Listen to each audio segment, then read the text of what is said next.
Good morning, guys. Welcome to day 3 of fast.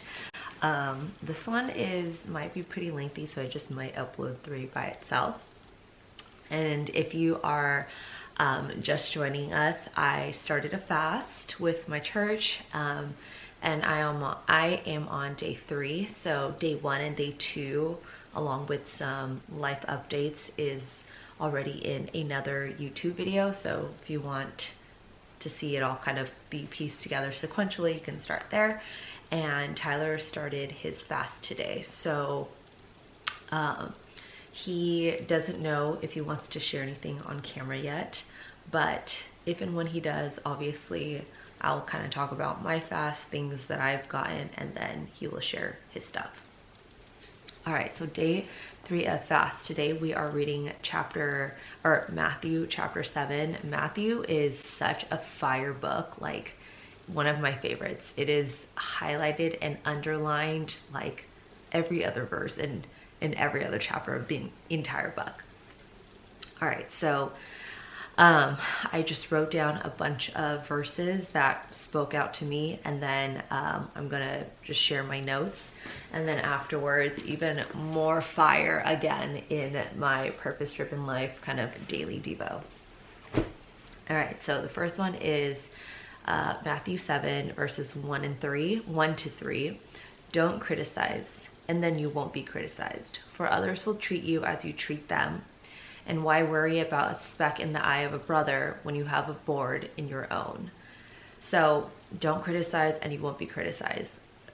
Talking about others and it's such a hard habit to break, whether it be like something small or like gossiping or just like thoughts in your head. And I talked about this actually on my Instagram story the other day. If you guys missed it, I was just scrolling on my Explore and I saw this photo, and it was like everything was pink, like pink room, pink outfit, pink accessories. And I just remember being like, oh my God, like that is a lot, like why? And then in the middle of it, I had to cut those thoughts and that train of thought, and I was like, whoa, hold on. First of all, just what you think does not matter, okay? Like literally shut up. 2, like who cares? She's so happy. And then I looked on her profile, like everything is pink, but like she's so happy, and I'm like, I should be happy for her. Just because I'm not into wanting everything to be pink, like that doesn't mean that I need to have thoughts about negative thoughts about it, you know? And so I had to cut that train of thought, and then I kind of replaced it with just like, she looks happy, she's living life, she is thriving, and it's working for her. So like, heck yeah, like go you, like you do you. Like that whole pink thing is not for me, but like I love it for her, you know? And I had to switch it. But just in general, like even friends, your own friend group, and like people talking about other people, like it's hard to remove yourself from it and like not engage. But you know, when you're in that situation, whether you're doing the bad talking or a friend is doing the bad talking, like I more recently have tried to always see the situation from, you know, every view and every view. That's kind of how I've always been in general. Tyler also always tells me, or just says in general, never give someone a reason to hold or use something against you. So, you know, in general, we shouldn't be criticizing and judging others when we ourselves have so much work that we still have to do and work on with ourselves. And at the end of the day, judging and criticizing others is nothing but a waste of time, because we can be using that time to be bettering ourselves or just doing other things that are productive. And yeah, at the end of the day, like when that does happen, that's a win for the devil and not for God. And so okay, the next one is Matthew chapter 7. It is our attitude, what we say about people, how we speak about people, how we treat people, the things that we do, how we dress, all of that stuff. all of that, it's fruit that other people can identify with their naked eye. So it kind of just got me thinking like, okay, I shouldn't just be putting that pressure on leaders. Like all of us should kind of have that constantly in the back of our heads, because we're all here essentially like to help teach Christ to other people. And therefore we have to all kind of hold ourselves to the standard, because if we're only holding leaders to the standard and they fall short of, is that not us like judging them, being like, oh, like they did that, like that ties back into don't criticize. Why worry about a speck in the eye of a brother when you have a board in your own? So it just kind of was eye-opening that like we're all held to the same standard here. And then the next one is verse 21. Not all who sound religious are really godly people. They may refer to me as Lord, but still won't go to heaven. For the decisive question is whether they obey my Father in heaven. So in day 2's fast, I posted those little white squares of that Christian billionaire, Richard. And let's see if I still have them. So one of them was, it was lack and congruency. So he was saying, I went to church, I read the Bible, and I looked like I was a person of faith, but my heart and my actions didn't align. And since he's a businessman, he was talking about how his business never skyrocketed, but he said the moment my heart posture shifted to building things for God, my business succeeded. So that just kind of like reminded me of that, of you can act godly on the exterior, but if your heart is not aligned with God, he's going to look at you at the gates and be like, you were never mine. You were never mine, not mine. So it's just being a heart posture. And it's like, if you're going to be a Christian, like really look within and don't just act like you're this godly person. Because a lot of people, I feel like, do that. There is a lack of grace. And I've experienced it with other people. And it's just kind of like, at the end of the day, you just have to remember, how would Jesus act, you know? And yes, there is criteria to be met, and there are, you know, things and we should be following. But if people fall short of it, like, show them grace. Don't be so quick to judge. And then, and yeah, I feel like people who really carry this godly exterior and say like, I'm godly and I do this correctly and whatever, blah, blah, blah. I feel like a lot of it is self-glorified at the end of the day. And yeah. Okay. So the last 2 verses are verses 24 and 25. All who listen to my instruction and follow them are wise, like a man who builds his house on solid rock. Through the rain comes torrents, and the floods rise, and the storm winds beat against his house, but it won't collapse, for it is built on a rock. This kind of reminded me of, I have this recorded in my YouTube somewhere, in our faith playlist, but long story boring, Tyler and I kind of went through some hardships in the right before we got married or right after we got married with his job and stuff, and it was just like really crappy, but we still maintained a very positive outlook and attitude. And even though it sucked, we just knew, okay, there is better for us, there's a better plan, there's a bigger picture here. We just have to stay patient, and we're gonna be okay, because God will provide, and he only wants the best for us. And so during that time, a lot of our friends who at that time still weren't Christians yet, but I think this was the first very big seed that was planted in a lot of themselves, they would say, why are you guys so calm? Like, how are you guys okay with this? How are you guys still so positive? And how are you not angry with God?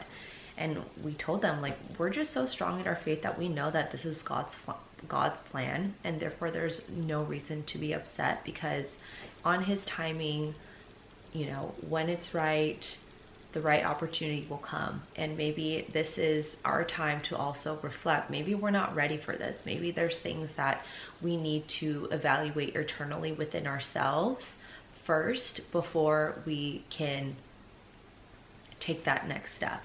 Those were all my notes and thoughts from Matthew chapter 7. And then in today's reading, I'm on day 38. So after I finish this book, I'm going to reread it again because it's just one of those things where it's like a constant reminder, and it's just so good for every Christian. So today's topic is becoming a world-class Christian. So I'm just going to read things that I underlined and circled, which is a lot. And this is a few parts, but I'm going to break it up because I felt like just these things alone tied in really well with what I've already read today, and I wanted to keep it there and just marinate on it. All right, so the Great Commission is your commission. You have a choice to make. You will either be a world-class Christian or a worldly Christian. And I have never, when I read that, I was like, that's so powerful. I've never heard the term worldly Christian before. Listen to this and see if you think that this is you, because for the longest time, I think probably the first 20 years of my life, I was definitely a worldly Christian and not a world-class Christian. Worldly Christians look to God primarily for personal fulfillment. They are saved but self-centered. They love to attend concerts and enrich seminars, but you would never find them at a missions conference because they're not interested. So concerts and the seminars, like, they help feed us, but when it comes to a mission, we're feeding others and we're serving others, right? So again, worldly Christian is everything is for personal fulfillment. Their prayers focus on their own needs, their own blessings, and their own happiness. It's a me first faith. How can God make my life more comfortable? They want to use God for their purpose instead of being used for his purpose. I was like, oof, that was definitely me for a huge chunk. And it wasn't until I kind of reevaluated my faith and really dug deep in my late to mid 20s, that I just kind of completely rediscovered this brand new journey and life with him. And I was like, this is how it's supposed to be done. And that's why, even though I grew up in the church and I was always a Christian, I was never fully fulfilled, and I was very much like teeter-tottering. I didn't set boundaries for myself, and it was just, I was a worldly Christian. Okay, but in contrast, a world-class Christian know that they were saved to serve and they were made for mission. They are eager to receive a personal assignment and excited about the privilege of being used by God. World-class Christians are the only fully alive people on the planet. Their joy, confidence, and enthusiasm are contagious because they know that they're making a difference. They wake up each morning expecting God to work through them in fresh ways. So which type of Christian do you want to be? Okay, and then now it starts diving into subsections. So I'm going to read this one and then kind of elaborate on it. And then we'll do the next one tomorrow. So how to think like a world-class Christian. Step 1. Shift from a self-centered thinking to an other-centered thinking. The Bible says, my friends, stop thinking like children. Think like mature people. I never really understood that. I was just like, okay. But after reading this, I was like, oh, got it. This is the first step to becoming a world-class Christian. Children only think of themselves while grown-ups think of others. So when he says, stop thinking like children, think like mature people, we need to stop being so self-centered and start worrying about others. God commands, don't think only about your own affairs, but be interested in others too.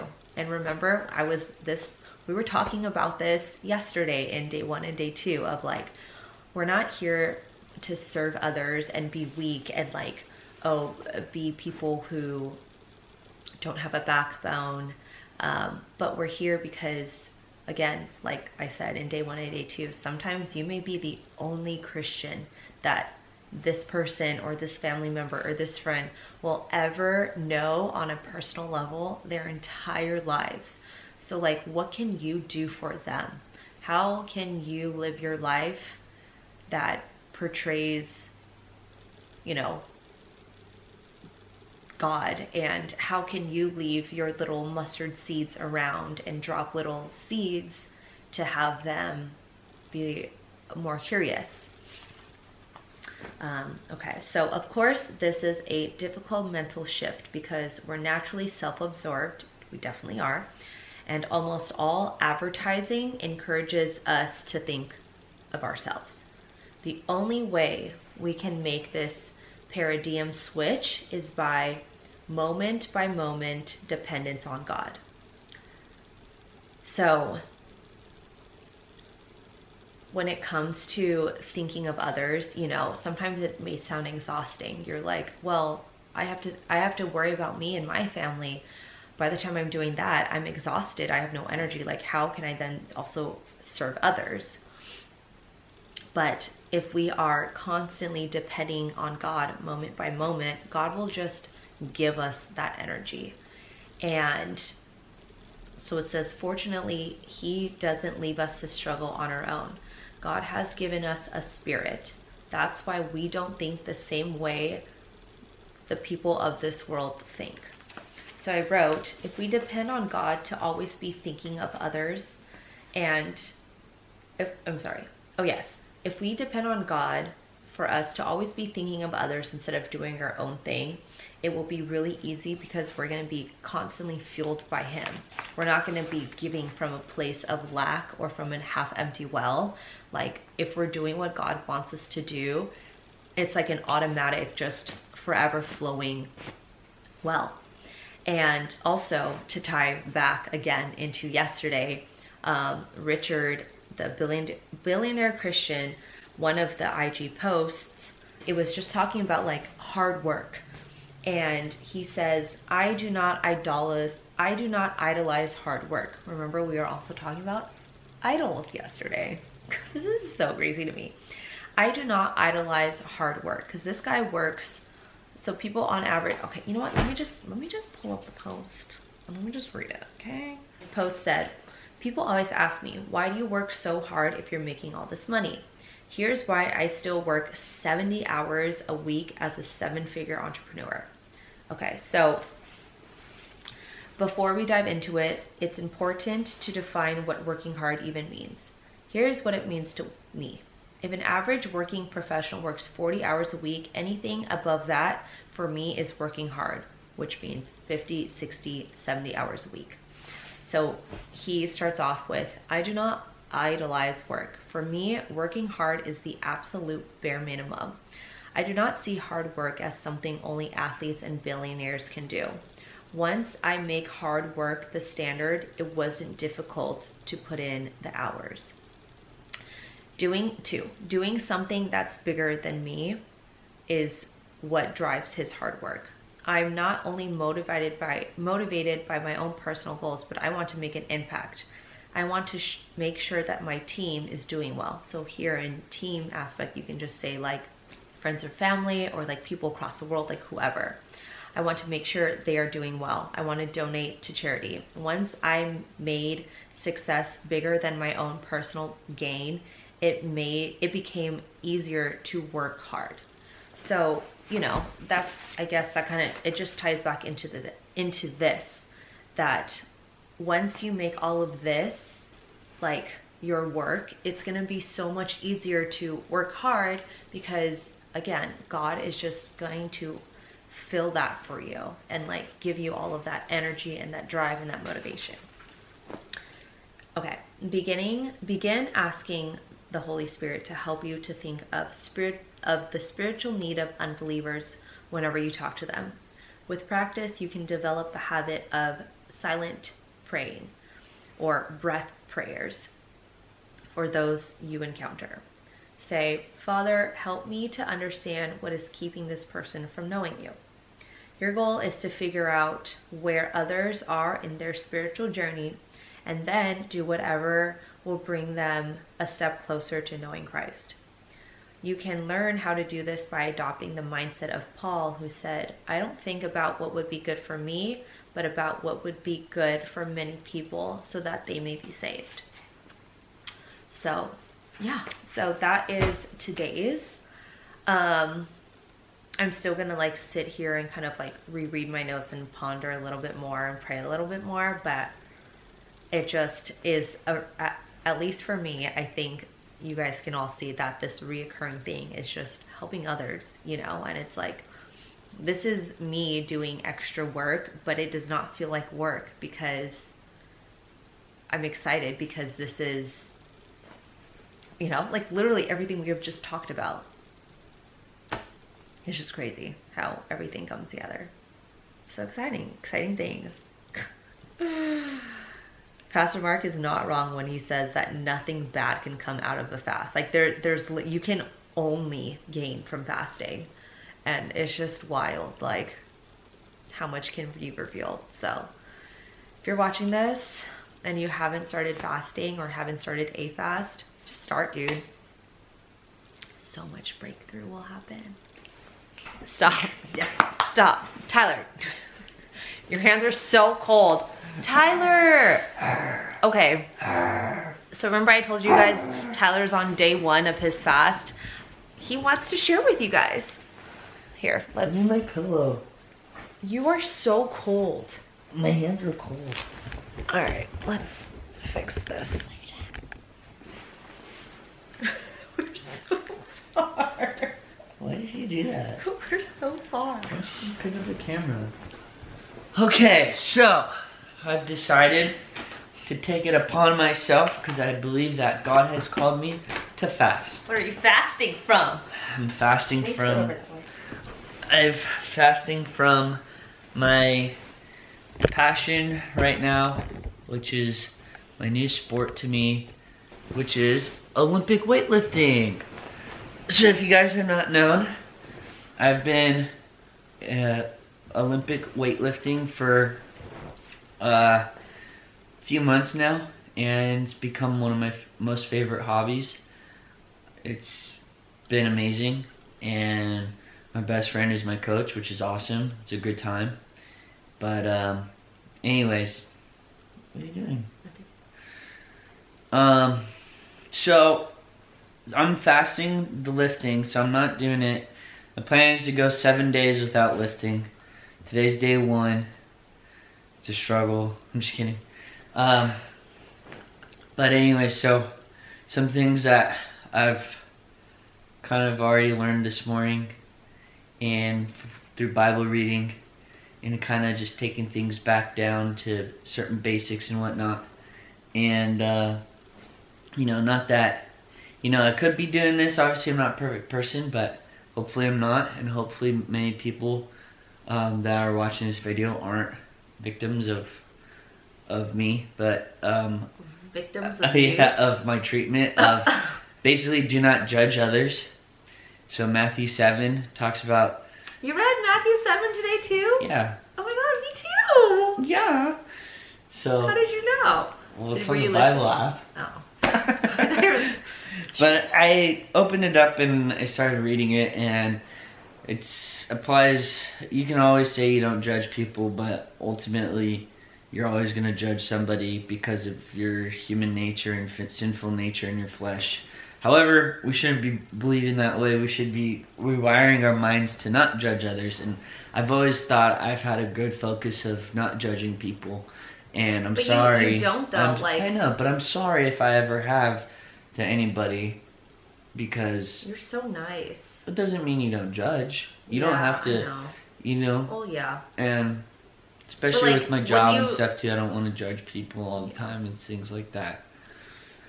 So there's that, and obviously there's a portion in Matthew 7 called the Golden Rule, and it's basically what we are taught as kids. Hopefully you're taught as kids. It's basically just treat others the way you want them to treat you. And if you're treating people with disrespect and not kindness, and respect, then you're going to get treated the same way. And I think it's true.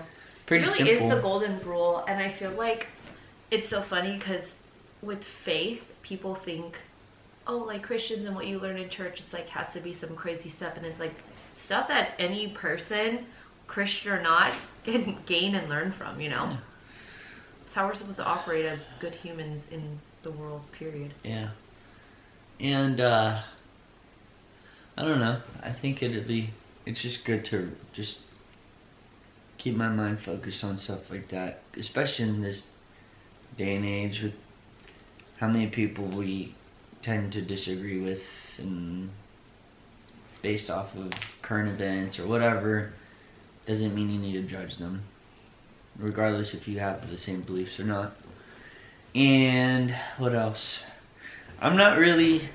It's not like I'm seeking specific answers to certain things right now in my life, but I really feel like I'm just coming to God right now with an open heart and asking Him to reveal to me what He wants me to learn during this time. And, you know, things like how I can be a better husband. And also, you know... Has he told you anything about that yet? No. I'm pretty good, so that's what he said so far. Okay. I am. And then also too, like, just simple stuff, like just praying for more people, like, in general, rather than myself, like, you know, taking the mindset off myself. I know I need to worry about myself so I can help others, but also I want to really make it a habit to really start praying for other people and their needs, because a lot of people's situations are a lot worse than mine or ours. Or Do you want to hear something super crazy? what? So today, in my purpose-driven life, it was so funny because It looks like we're quarantined. By the way, we're not. We're just in our Tyler, bed. why do you? Who? That's not even necessary to say. Continue. Okay, so, and they've already heard this. It says, worldly Christians go to God primarily for personal fulfillment. They're saved but self-centered. They love to attend the concerts and the rich seminars, but you'll never find them at a missions conference because they're not interested to serve. They're just interested in receiving. Their prayers focus on their own needs, their own blessings, and their own happiness. It's a me-first faith. How can God make my life more comfortable? They want to use God for their purpose instead of being used for His purpose. Isn't that crazy? And I was telling them, like, I went through probably the first, 20 years of my life being a total worldly Christian. I didn't even know it. Because I'd always pray to God, it was always me. And, what can be revealed to me? And, tell me and blah, blah, blah. Versus, what can you reveal to me so that I can use that to help others? It was always just, me. Well, I think everyone is experiencing that. Right. In one way or another. So I think it's just trying to focus on my prayers, is not even worry about myself in a prayer, and just praying for other people, whatever they need, and things of that nature. So that's about it right now. He did say to have more sex. Especially if we want babies. Okay. You don't have to put that in there. I'll keep it in there. It's No, funny. you don't have to do that. Yeah. No, Well, you everyone don't. knows that we're trying to have kids anyway, so in order to have kids, you must have sex, so okay, what else? That's it right now. Okay, just wrap it up. That's a wrap. Day 3. Day 1. Day 1. Day 3. Day 1. Okay, can you stop it? It's on the back left. Back left. You're on the right. Back left. It'll go beep. This is the right. That's the left.